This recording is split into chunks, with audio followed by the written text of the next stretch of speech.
In the scorching heat of the Afghan desert, where death lurked behind every ridge and enemies planned elaborate traps for American pilots, one moment of calm laughter over military communications would become legendary. When Captain Sarah "Ghost" Martinez received what seemed like a routine rescue mission, she had no idea that enemy forces had spent weeks preparing the perfect ambush. They had studied her flight patterns, learned her tactics, and positioned themselves with deadly precision. But what they hadn't counted on was encountering a pilot whose nerves were made of steel and whose instincts had been sharpened by countless hours of combat. This is the true story of how a carefully planned enemy trap became their own destruction, and how an Apache pilot's composure under extreme pressure saved not only her own life but the lives of the soldiers she was sent to protect.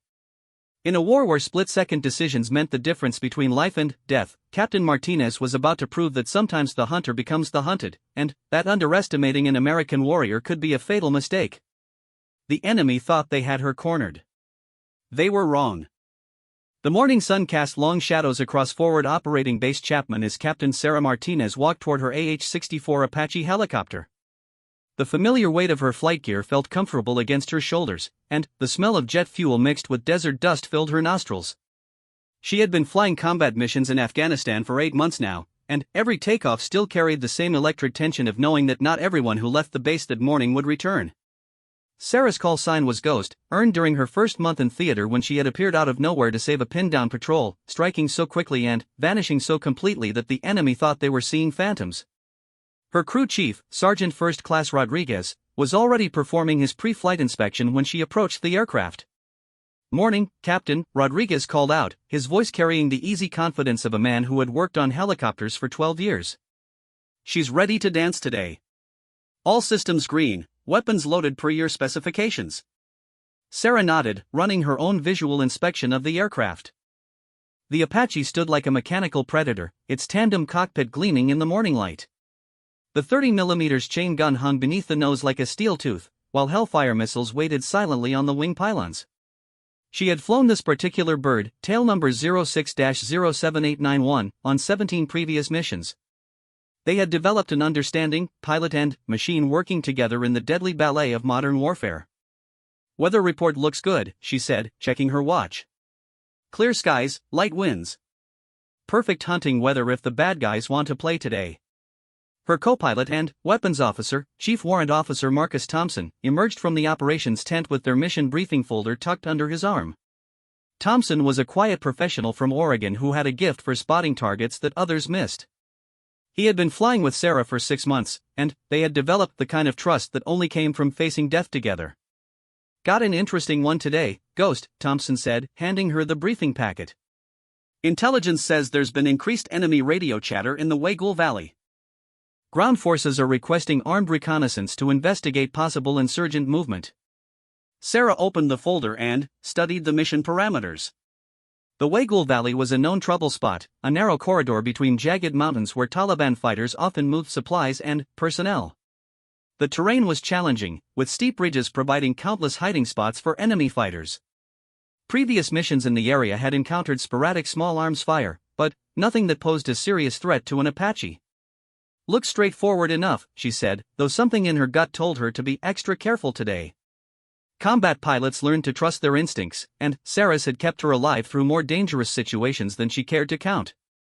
2-hour patrol, investigate and report. We'll take the northern route in, work our way south through the valley. The briefing officer approached their aircraft carrying a radio handset. "Captain Martinez, we just received an update. Ground Team Bravo 6 is requesting immediate extraction from grid coordinates 4278 to 6431. They've been conducting surveillance for 3 days and need pickup within the next 2 hours." Sarah looked at the coordinates on her map.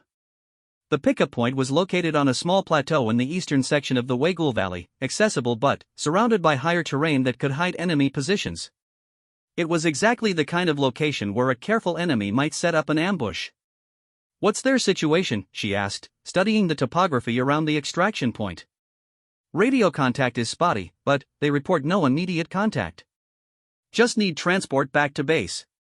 A Chinook is being prepared for the extraction, but they want Apache escort due to recent enemy activity in the area." Thompson leaned over to examine the coordinates. "That's right in the middle of our patrol area. We can do a reconnaissance sweep first, then provide cover for the Chinook when it arrives. Sarah nodded, but the feeling in her gut grew stronger. 3 days of surveillance in enemy territory was a long time. If the Taliban had detected the surveillance team, they would have had plenty of time to prepare a reception committee. But that was exactly why ground teams needed air support. The Apache existed to handle situations where the enemy might have prepared nasty surprises. Roger that, she told the briefing officer. We'll conduct our patrol and provide escort for the extraction. What's the timeline on the Chinook? They'll be airborne in 90 minutes. Call sign Big Bird 37. You'll coordinate directly with them once you're on station. Sarah strapped on her helmet and began her final equipment checks. Her survival radio, emergency locator beacon, sidearm, and medical kit were all secured and tested. The helmet's integrated display systems came online, showing weapons status, navigation data, and target acquisition information. Everything looked normal, but she made a mental note to stay extra alert today. Thompson climbed into the front seat of the cockpit and began powering up the aircraft systems. The familiar whine of turbine engines spooling up filled the air as the Apache came to life. Sarah settled into the rear seat, where she had command of the aircraft's flight controls and overall mission management. From here, she could fly the helicopter while Thompson handled weapons systems and target acquisition. Chapman Tower, Ghost 27 requesting departure clearance, she called over the radio.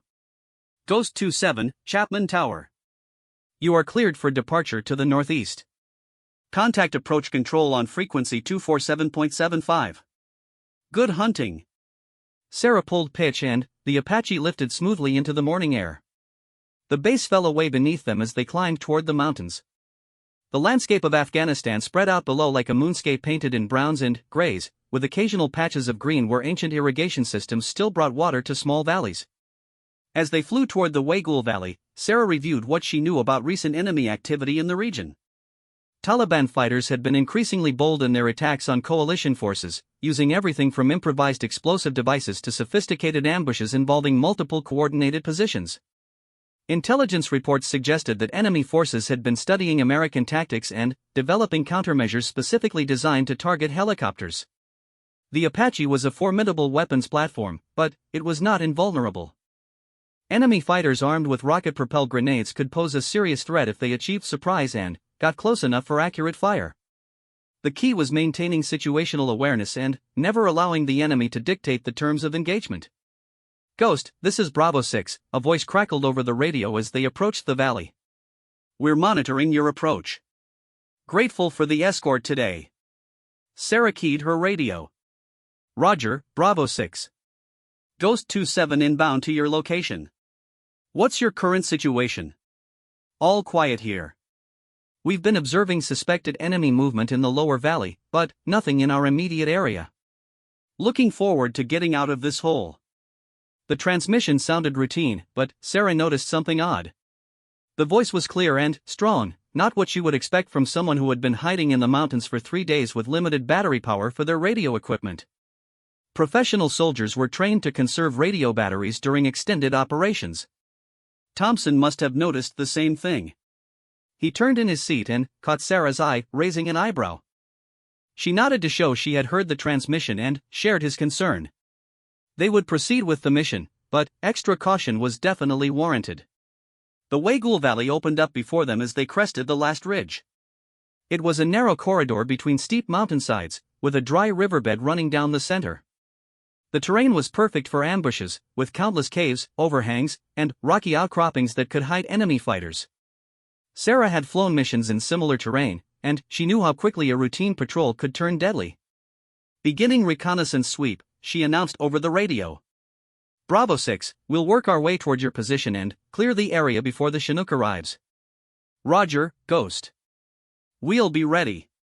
Sarah began a systematic search pattern, flying low enough to spot enemy positions but high enough to avoid small arms fire from the ground. The Apache sensors scanned the terrain below, looking for any signs of human activity. Everything appeared normal, but Sarah had learned that normal was often when things were most dangerous. They had been searching for 20 minutes when Thompson spotted something unusual on his thermal imaging system.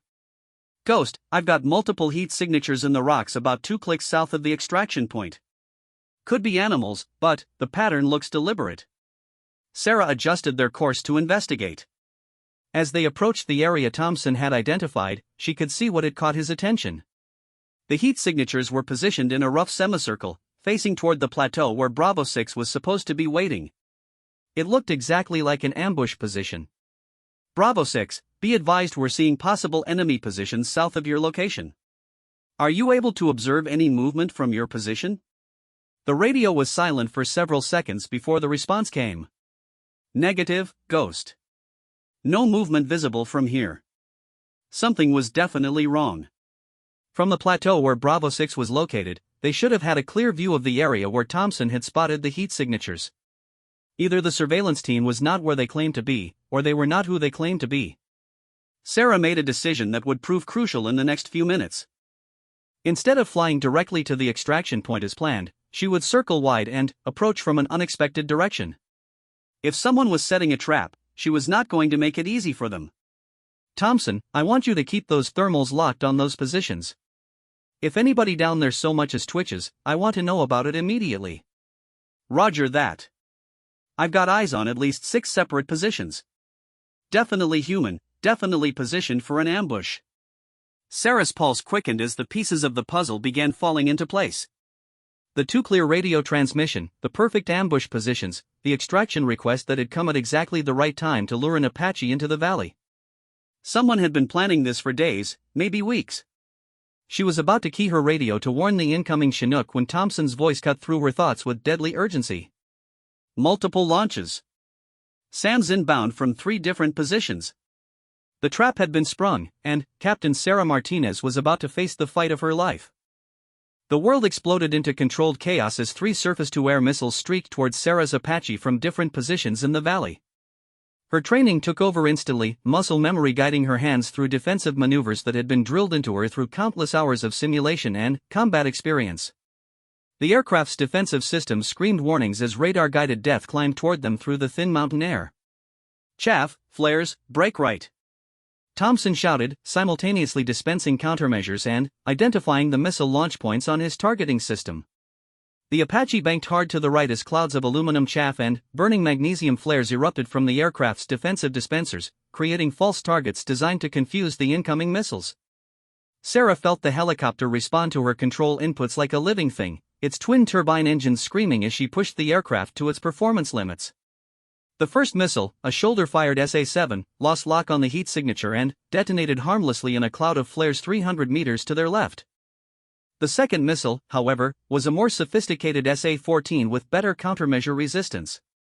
Still tracking, Thompson called out, watching the missiles approach on his threat warning display. Deploying additional countermeasures.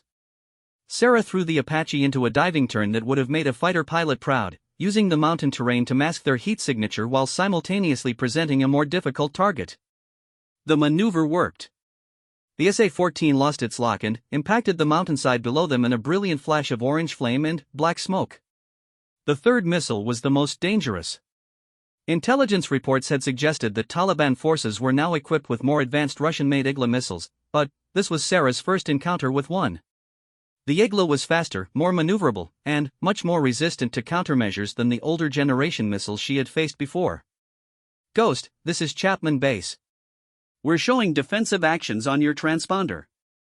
Request immediate status report. Sarah was too busy staying alive to respond to the radio call.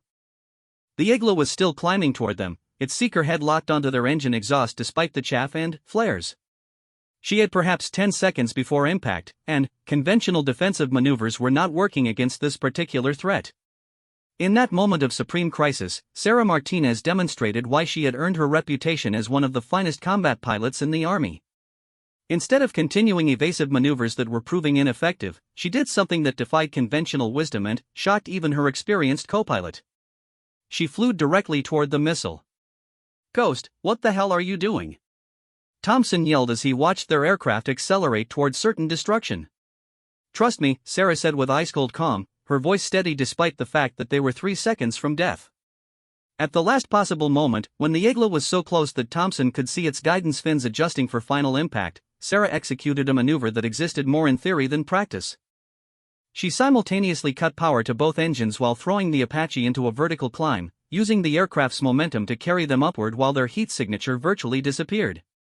The missile, suddenly, presented with a target that had no thermal output and was moving in an unexpected direction, lost its lock at the critical moment. It flashed past them, missing the aircraft by less than 20 meters before self-destructing at the end of its flight time. Thompson stared at his pilot in amazement. "Where the hell did you learn to do that?" "Test pilot school," Sarah replied, bringing the engines back to full power and leveling off. "Sometimes the crazy stuff they teach you actually works." But their immediate survival was only the beginning of their problems.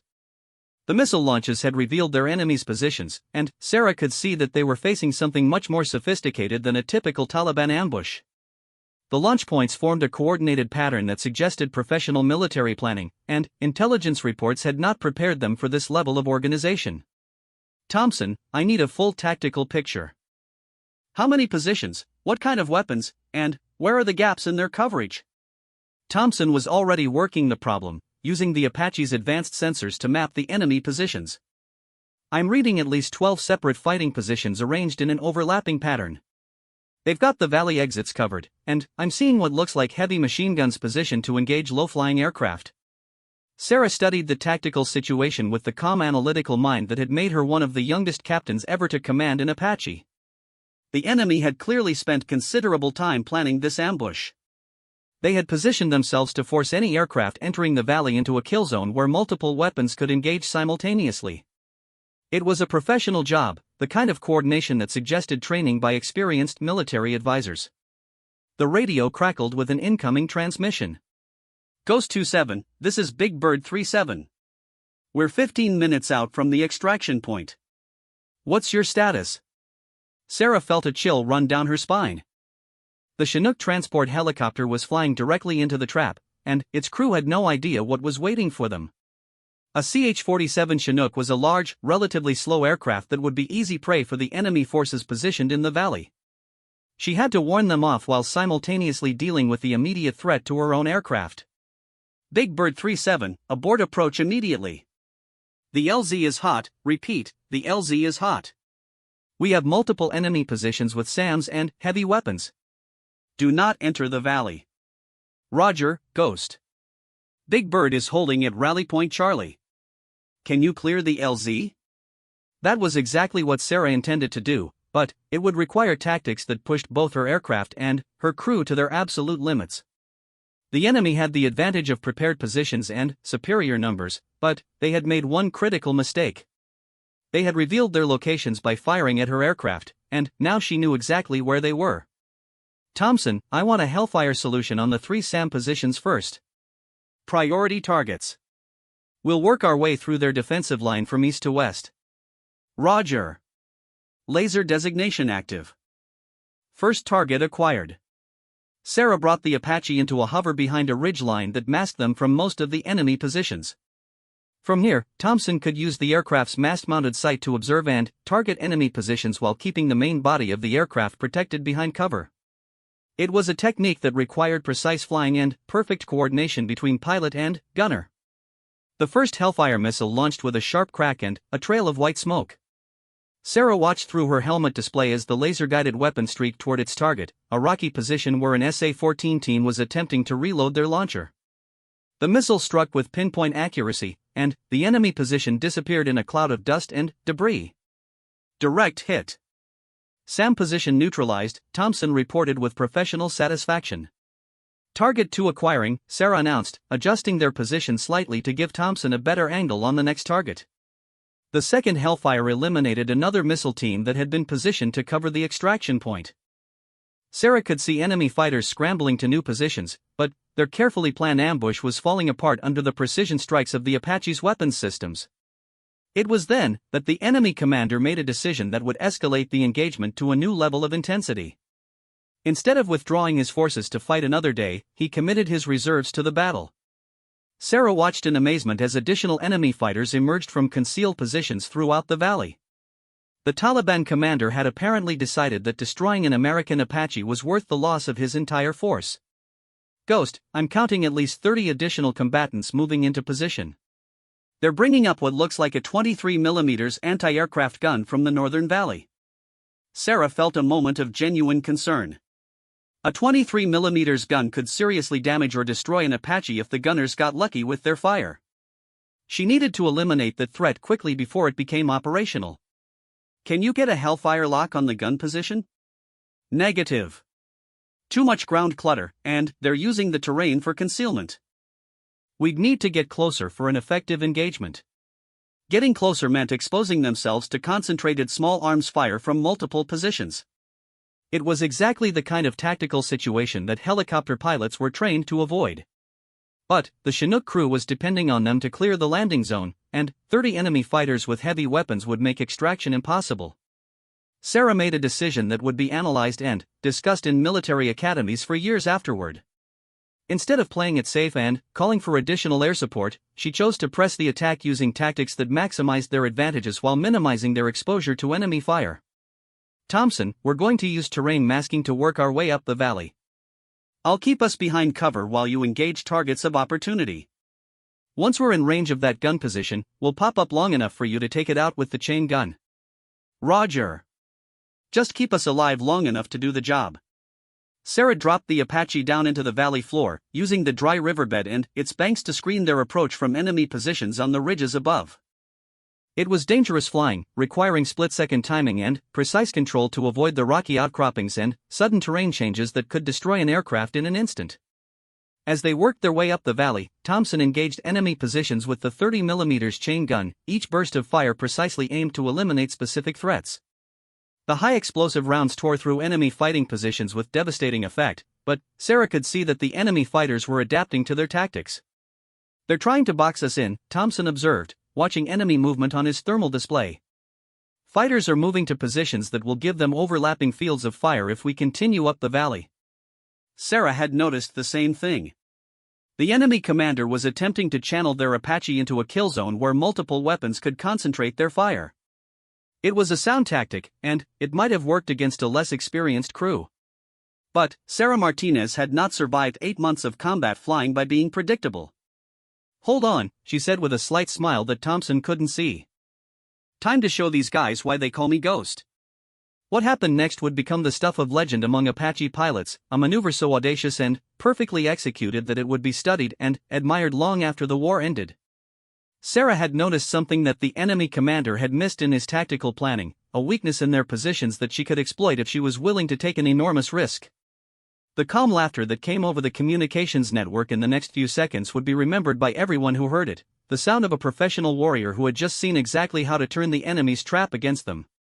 The sound that came over the radio frequency was unlike anything the other pilots and ground controllers had ever heard during a combat engagement. It was not the strained voice of someone fighting for their life, nor the clipped, professional tone of standard military communications. It was the soft, genuine laughter of someone who had just realized that their opponents had made a fatal mistake. Ghost 27, say again your last transmission, came the confused response from Chapman Base. Sarah keyed her radio, her voice carrying an almost musical quality that seemed impossible given the circumstances. Chapman Base, Ghost 27. Everything is about to get very interesting down here. Thompson, are you ready for some real flying? Her co-pilot looked back at her with a mixture of admiration and concern. In 6 months of flying together, he had never heard Sarah sound so relaxed during a firefight. Ghost, what exactly are you planning? Sarah had spotted something that changed everything about their tactical situation. The enemy had positioned their forces to create overlapping fields of fire in the valley floor, but they had made a critical assumption about how an Apache helicopter would approach their positions. They had planned for conventional tactics, low-level flight following terrain features, exactly the kind of predictable approach that military doctrine suggested. But Sarah Martinez had not earned her reputation by following doctrine when innovation offered better results. Thompson, look at the ridge line to our north. What do you see? Thompson studied the terrain through his targeting system. The ridge was a knife edge of rock that rose nearly vertical from the valley floor, topped by a narrow plateau that the enemy had dismissed as impossible landing terrain for aircraft. It's too narrow and too high. No way to approach it safely with rotor clearance. Exactly what they think, Sarah replied. Which is why they didn't put anyone up there to watch their backs.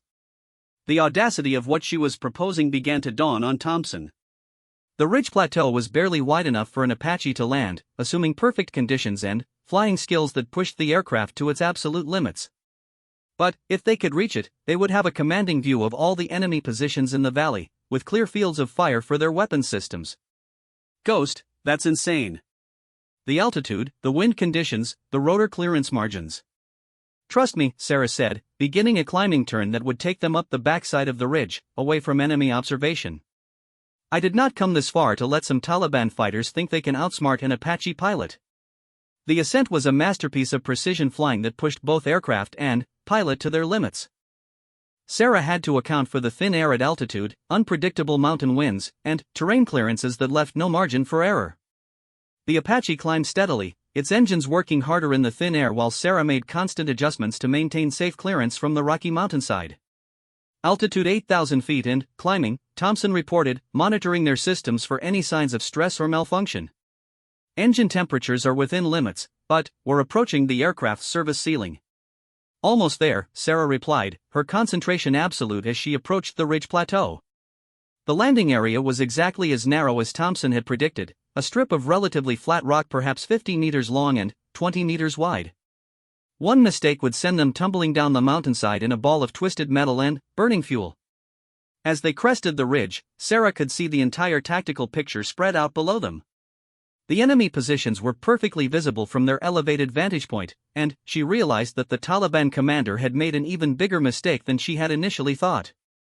In positioning his forces to trap aircraft in the valley, he had created a perfect target array for an attack from above. Thompson, tell me you're seeing what I'm seeing. Holy hell, her co-pilot breathed, studying the enemy positions through his targeting system.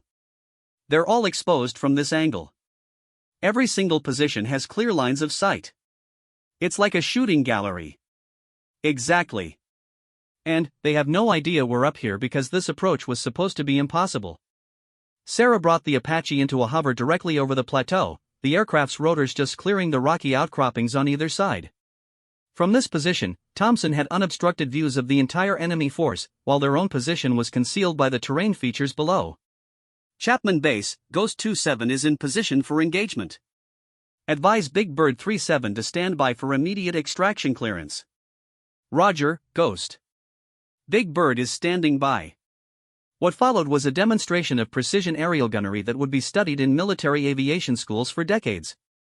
Thompson systematically engaged enemy positions with the 30mm chain gun while Sarah held the Apache in a rock-steady hover despite the challenging conditions. Each burst of fire was carefully aimed and devastatingly effective. The first target was the 23mm anti-aircraft gun that had posed the most serious threat to the extraction helicopter. The high-explosive rounds from the chain gun struck the weapon position with surgical precision, eliminating both the gun and its crew in a matter of seconds. Target eliminated. Moving to secondary targets, Thompson reported with professional satisfaction.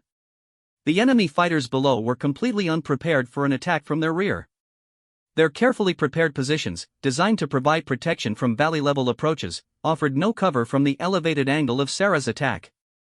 One by one, Thompson systematically destroyed fighting positions, ammunition caches, and command posts with devastating precision. This is like having a front-row seat to the most one-sided fight in military history, Thompson observed as he engaged another target. They still have no idea where we are. Sarah maintained her hover with the kind of steady precision that only came from thousands of hours of flight time and natural ability that could not be taught. The Apache remained as motionless as a statue despite the mountain winds and the challenging altitude conditions. After 5 minutes of sustained engagement, the tactical situation in the valley had been completely reversed. What had begun as a carefully planned enemy ambush had become a devastating defeat for the Taliban forces. Enemy fighters were abandoning their positions and fleeing toward the valley exits, leaving behind weapons and equipment in their haste to escape. Chapman Base, Ghost 27. Valley is secure for extraction operations. Big Bird 37 is cleared to proceed to the LZ. Roger, Ghost. Outstanding work. Big Bird is inbound. But Sarah's mission was not complete. Intelligence reports had suggested that this particular Taliban unit was led by a foreign military advisor, possibly a former officer from a professional army who had been training local fighters in advanced tactics.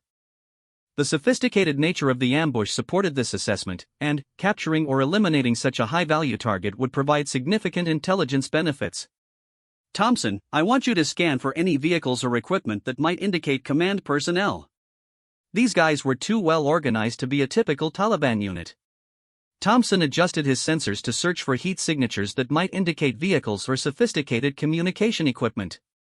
Within minutes, he had located what appeared to be a small command post tucked into a cave system on the southern ridge of the valley. Got something interesting at grid 4279 to 6428. Looks like vehicle signatures and communication antennas. Could be our command element. Sarah studied the location through her helmet display. The command post was positioned to observe the entire valley while remaining concealed from ground-level observation. It was exactly where a professional military officer would locate his headquarters during an operation like this. Can you get a weapons lock on that position? Affirmative. Range is at the limit for the chain gun, but I can put a Hellfire right through their front door. Do it. The missile launched with its characteristic sharp crack, leaving a trail of white smoke as it streaked toward the target. Sarah watched through her targeting system as the laser-guided weapon struck the cave entrance with devastating precision. Secondary explosions from stored ammunition and fuel indicated that they had indeed found the enemy command post. Direct hit. Multiple secondary explosions. That position is completely neutralized. The Chinook helicopter appeared in the distance, flying low and fast toward the extraction point. Sarah could see that the pilot was maintaining maximum speed and using terrain masking to avoid any remaining enemy positions. It was professional flying that demonstrated the crew had taken their warnings seriously. Big Bird 37, Ghost 27 has eyes on your approach. The LZ is clear, but recommend maximum speed on your extraction. Unknown enemy capability may remain in the area. Roger, Ghost.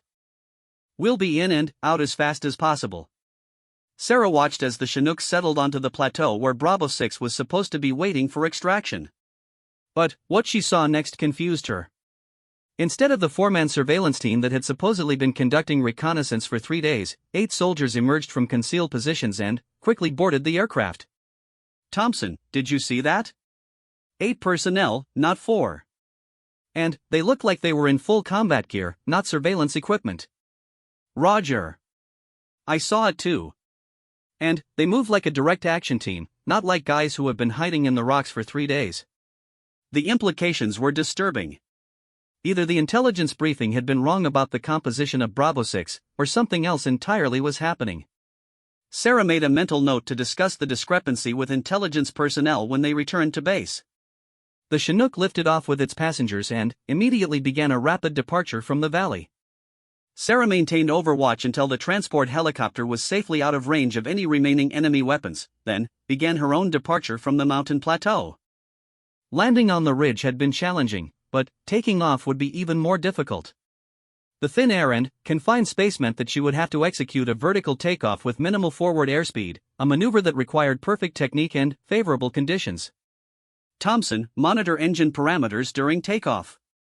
If we get any unusual readings, I want to know immediately. Roger. All systems currently showing green. Sarah pulled pitch gradually, feeling the Apache respond sluggishly in the thin mountain air. The aircraft lifted slowly from the plateau, rotor tips just clearing the rocky outcroppings as they climbed away from the ridge. Once they had gained sufficient altitude and airspeed, she began a gentle descent toward the valley floor for the return flight to base. As they flew back toward Chapman Base, Sarah reflected on the engagement they had just completed. The enemy had demonstrated a level of organization and planning that exceeded typical Taliban capabilities. The coordinated ambush, sophisticated weapons, and professional tactics suggested involvement by experienced military advisors, possibly foreign special operations personnel. But, more importantly, the mission had demonstrated something about the effectiveness of unconventional tactics when employed by skilled personnel.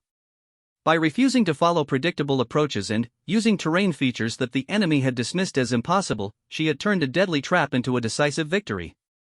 Chapman Tower, Ghost 27 requesting approach clearance. Ghost 27, Chapman Tower. You are cleared for approach to Pad 7. Outstanding mission reports are coming in over the radio. Debrief team is standing by. Sarah guided the Apache toward their home base, the familiar sight of the forward operating base growing larger as they approached. The mission had been successful by any measure. They had neutralized a significant enemy force, prevented the destruction of a friendly aircraft, and completed the extraction of what appeared to be a special operations team. But questions remained about the true nature of what they had encountered in the Waygul Valley, questions that would lead to revelations even more significant than the tactical victory they had just achieved. The debriefing room at Forward Operating Base Chapman was packed with personnel from multiple units, an unusual gathering that told Sarah immediately that their mission had implications beyond a routine enemy engagement. Colonel James Harrison, the base commander, sat at the head of the conference table alongside intelligence officers she did not recognize. Their uniforms bore no unit insignia, suggesting they were from higher headquarters or possibly from agencies that preferred to remain anonymous. "Captain Martinez, Chief Thompson, please take a seat," Colonel Harrison said as they entered the room. "What you encountered today has generated considerable interest from multiple commands." Sarah noticed that the usual post-mission atmosphere was different. Instead of the routine questioning about weapons expenditure and battle damage assessment, the intelligence officers were focused on details that seemed unusual for a standard Taliban engagement. "Captain, let's start with your initial assessment of the enemy force you encountered," said Major Patricia Wells, the base intelligence officer. "Your preliminary report mentioned that the ambush showed signs of professional military planning." "Yes, ma'am," Sarah replied, consulting her mission notes. "The positioning of enemy forces, the coordination of the missile attacks, and the use of overlapping fields of fire all indicated training beyond typical Taliban capabilities. The initial radio deception was also more sophisticated than usual." One of the unidentified intelligence officers leaned forward. "Tell us about that radio deception. What specifically made you suspicious?" Thompson answered before Sarah could respond. "The radio transmission from the supposed surveillance team was too clear and strong for someone who had been in the field for 3 days. Professional soldiers conserve battery power during extended operations. And the voice pattern was wrong," Sarah added. "Too confident, too casual. Real surveillance teams in that kind of terrain would be more cautious in their communications." The intelligence officer made notes in a file that Sarah could not see. "Your suspicions proved correct. We now know that the enemy had captured the real Bravo 6 team's radio equipment and codes. They were using them to lure aircraft into the ambush." Sarah felt a chill run down her spine. What happened to the real Bravo 6? Colonel Harrison exchanged glances with the intelligence officers before responding. "The actual surveillance team was captured 2 days ago. We didn't know they were missing because the enemy had been impersonating them on radio communications." The implications were staggering. The Taliban had not only captured an American special operations team but had successfully deceived military intelligence for 48 hours while preparing an elaborate ambush. It represented a level of operational sophistication that challenged basic assumptions about enemy capabilities. "Sir, who were the personnel we extracted today?" Thompson asked. "We observed 8 individuals boarding the Chinook, not the 4-man team that was supposed to be there." Major Wells consulted her briefing folder before responding. "The team you helped extract was a classified special operations unit that had been inserted into the area specifically to investigate the missing Bravo 6 team. They had been tracking the enemy force when you encountered the ambush." Sarah began to understand the larger picture. "So the whole extraction request was genuine, just not from the people we thought it was from?" "Exactly. The special operations team had discovered that Bravo 6 was missing and were attempting to locate them when the enemy sprung their trap. Your actions not only saved the aircraft and crew but also prevented the capture of another American team."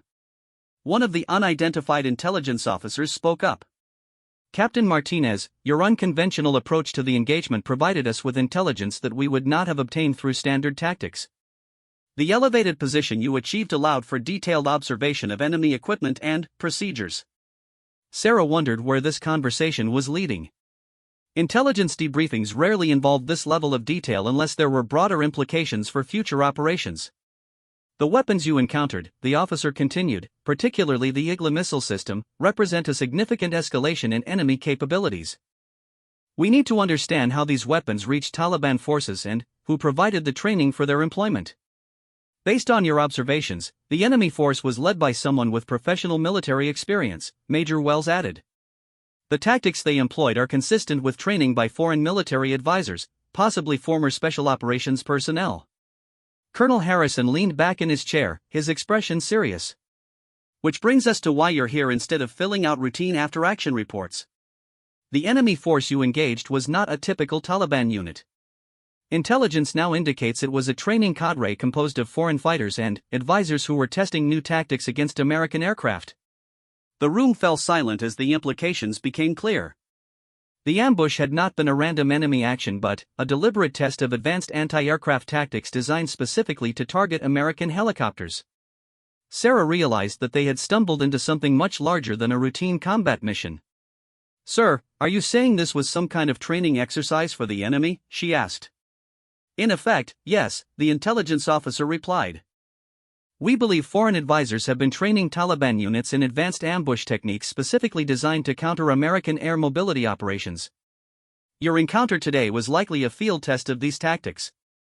Thompson shook his head in amazement. "They turned an entire valley into a testing ground, complete with live targets. Which is why your tactical response has generated so much interest," Colonel Harrison explained.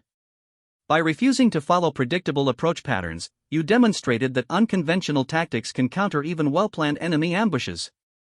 Sarah was beginning to understand why the debriefing included personnel from higher headquarters. "You want us to help develop countermeasures for these tactics?" Major Wells nodded.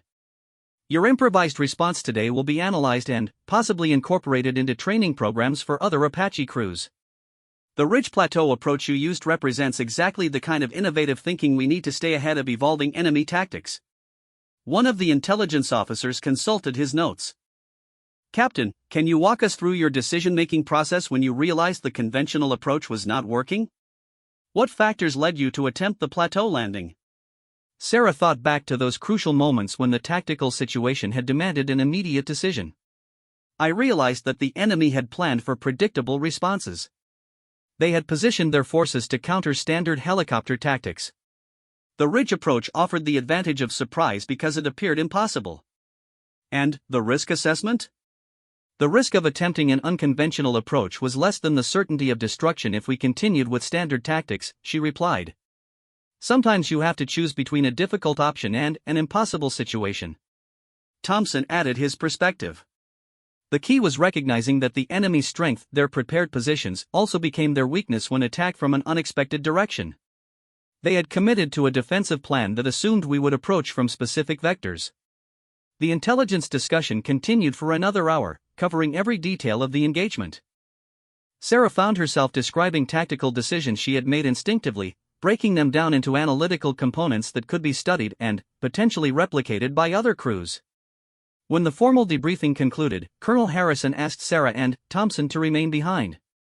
After the intelligence officers had departed, he poured coffee for the three of them and sat back down. "Off the record," he said, "what you two accomplished today was remarkable. But I need to know if you're both physically and mentally prepared for what's coming next."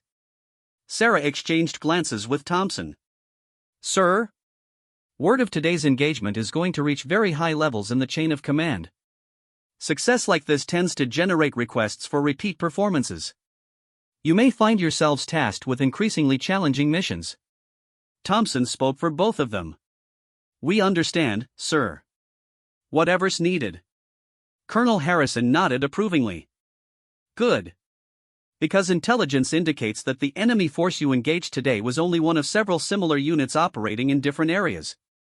They appear to be conducting a systematic campaign to test and refine anti-aircraft tactics." The implications were sobering. If foreign advisors were training multiple Taliban units in advanced ambush techniques, American helicopter operations throughout Afghanistan could face significantly increased threats. "We're going to need crews capable of thinking outside traditional tactical frameworks," Harrison continued.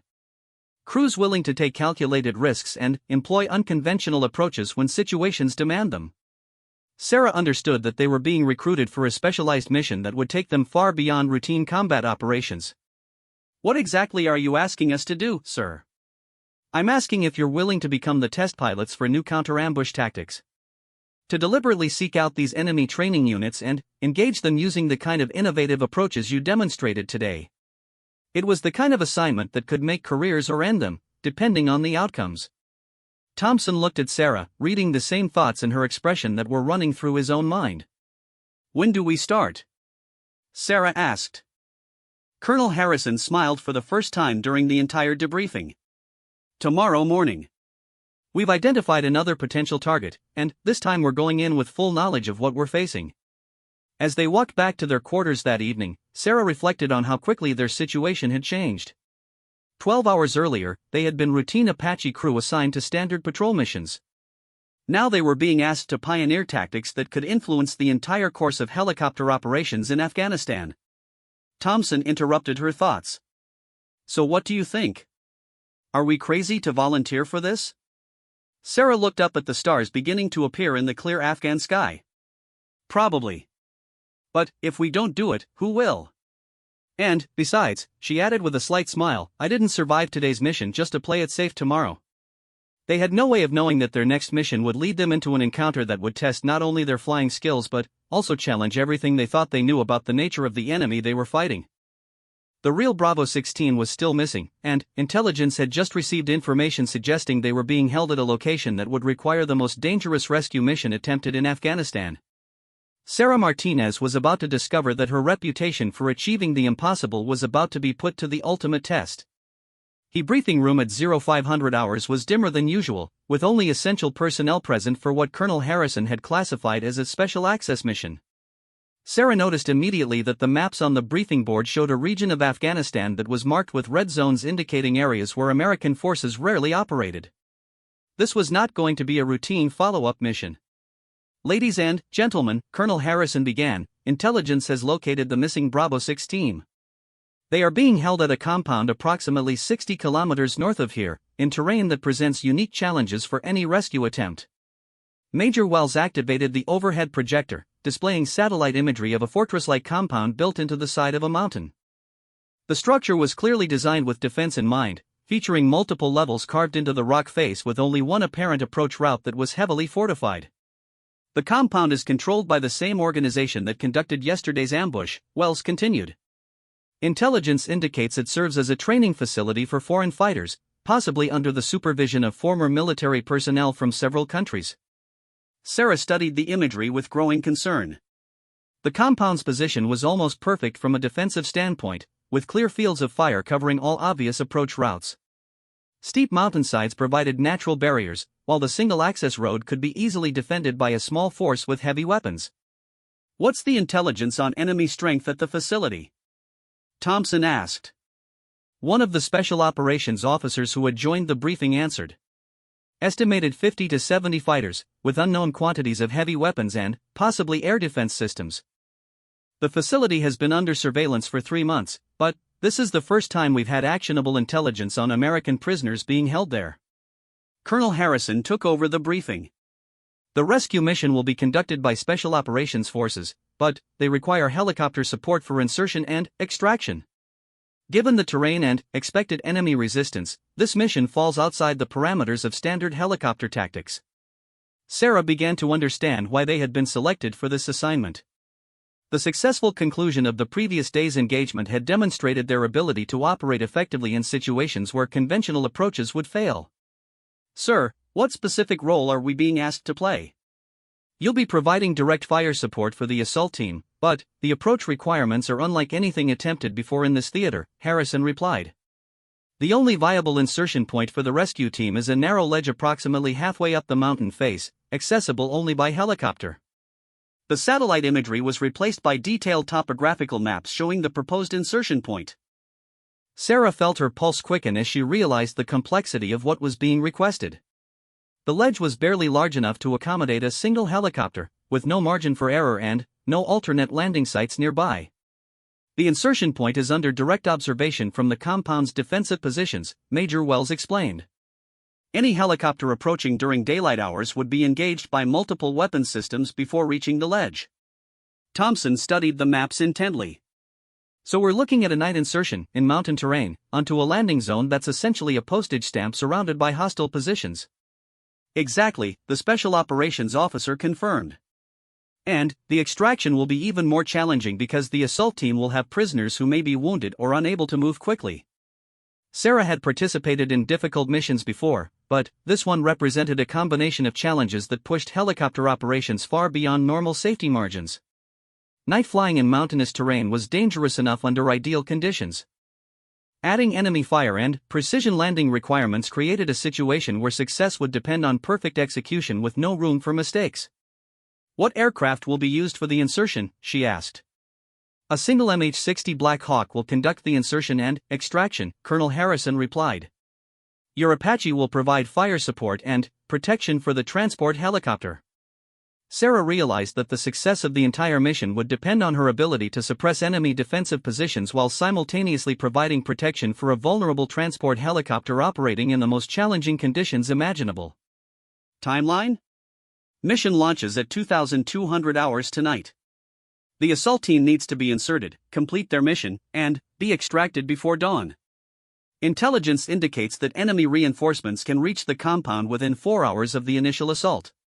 The briefing continued with detailed analysis of enemy positions, weapons capabilities, and defensive measures. Sarah took careful notes, but her mind was already working through the tactical problems that would determine mission success or failure. The most critical challenge would be timing. She would need to begin suppressing enemy positions at the exact moment the Black Hawk began its approach, but without alerting the defenders so early that they could organize an effective response. It would require precise coordination and split-second timing between two aircraft operating in darkness over hostile terrain. After the formal briefing, Sarah and Thompson were taken to a separate room where they met with the Black Hawk crew who would be conducting the insertion. Captain Maria Rodriguez had been flying special operations missions for 2 years, and her co-pilot, Chief Warrant Officer David Kim, was recognized as one of the finest night vision pilots in the Army. "This is going to be the most challenging mission any of us has attempted," Rodriguez said without preamble. "The approach to the insertion point requires flying through a canyon with walls so close that our rotor tips will have less than 10 meters clearance on each side." Kim spread out detailed charts showing the approach route. "We'll be flying at night, using night vision goggles, following a route that was mapped using special reconnaissance assets. One navigation error or unexpected wind condition could put us into the mountain wall." Sarah studied the flight path with growing appreciation for the complexity of the mission. The Black Hawk would have to navigate through a narrow canyon, land on a ledge barely large enough for the aircraft, wait while the assault team fast-roped to the compound below, then remain on station for extraction while under fire from enemy positions. "What do you need from us?" Thompson asked. "We need you to begin suppressing defensive positions exactly 3 minutes before our approach to the insertion point," Rodriguez replied. "But the enemy cannot realize they're under attack until we're already committed to the landing. If they start shooting before we reach the ledge, we'll never make it." It was a tactical problem that required perfect timing and precise weapons employment. Sarah would need to engage enemy positions in a sequence that eliminated threats to the Black Hawk while avoiding premature alert of the overall defensive force. "I can start with targets on the far side of the compound," Sarah suggested. "Positions that can't see the insertion point but would pose threats during extraction. Work my way closer to the critical positions just as you begin your approach." Kim nodded approvingly. "That could work. Make it look like harassing fire or a probing attack rather than the beginning of a major assault." They spent the next 4 hours planning every detail of the coordination between aircraft. Communication procedures, backup plans, emergency extraction protocols, and weapons employment sequences were discussed and rehearsed until both crews could execute their roles with their eyes closed. As evening approached, Sarah found herself experiencing the same mixture of anticipation and nervous energy that preceded all high-risk missions. But, this time, the stakes were higher than usual. For American soldiers were depending on them for rescue, and failure would likely mean those soldiers would never be seen alive again. The pre-flight inspection of her Apache was more thorough than usual, with every system checked and double-checked. Sarah had requested additional ammunition for the 30mm chain gun and a full load of Hellfire missiles. If the mission went badly, they would need every available round to fight their way out. "Ghost 27, you are cleared for departure," came the voice of the tower controller as they prepared to launch into the darkness. Sarah pulled pitch and felt the familiar sensation of the Apache lifting into the night sky. The lights of forward operating base Chapman fell away below them as they climbed toward the mountains, following a route that had been carefully planned to avoid enemy observation posts and radar installations. Flying at night in Afghanistan required constant vigilance and precise navigation. The mountainous terrain created unpredictable wind conditions that could change aircraft performance in seconds, while the complete darkness made visual references nearly impossible. Sarah relied on her instrument displays and night vision equipment to maintain safe flight while Thompson monitored navigation and weapons systems. "Ghost, this is Shadow 27, came the voice of Captain Rodriguez over the radio. "We're 5 minutes behind you and climbing to altitude." "Roger, Shadow. Weather conditions are stable, no unusual wind patterns detected." Proceeding to holding area Alpha. The holding area was a position approximately 10 kilometers from the target compound, close enough to reach the objective quickly but far enough away to avoid premature detection. From here, Sarah would begin the delicate process of engaging enemy positions in the precise sequence required for mission success. As they approached the target area, Sarah could see the compound through her night vision system. It appeared as a cluster of heat signatures carved into the mountainside, with defensive positions clearly visible at various levels of the structure. Enemy sentries were moving between positions, following patrol patterns that suggested professional security procedures. Shadow 27, Ghost is in position. Beginning preliminary target engagement in 60 seconds. Roger, Ghost. Shadow is beginning approach to the canyon entrance. Execute on schedule. Sarah selected her first target, an isolated defensive position on the far side of the compound that housed what appeared to be a heavy machine gun. The position was too distant to threaten the insertion point but would pose a significant danger during extraction operations. The Hellfire missile launched silently into the darkness, its laser guidance system tracking toward the target with deadly precision. Sarah watched through her targeting system as the weapon struck the defensive position, eliminating it in a brief flash of light that was visible for miles in the clear mountain air. Target 1 neutralized. Moving to Target 2, Sarah reported, already selecting the next position in her planned engagement sequence.